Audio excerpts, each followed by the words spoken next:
Davao City Mayor Rodrigo Duterte niingon nga ang pag-adopt sa federalism government system mao'y solusyon sa insurgency sa Mindanao. Si Maris Puyo sa report. Davao City Mayor Rodrigo Duterte nibutyag nga ang pag-adapt ngadto sa federalism nga sistema sa gobyerno ang solusyon sa rebelyon sa Mindanao ug sa dugay ng dili pagkasama sa mga resources sa Luzon ug Visayas. Sigon ni Duterte nga sa federalism, ang national government ana gihapon apan dili na makahilabot sa mga lokal nga kagamhanan sama sa pagtukod og mga daan o furniture sa mga opisina.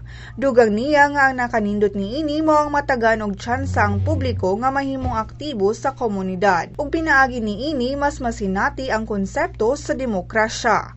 Kagahapon gipahigayon ang Federalism Summit sa Davao City diin gitambungan sa mga representante sa business, simbahan, MNLF ug ubang mga sektor nga mihatag og suporta sa giduso nga proposal ni Duterte.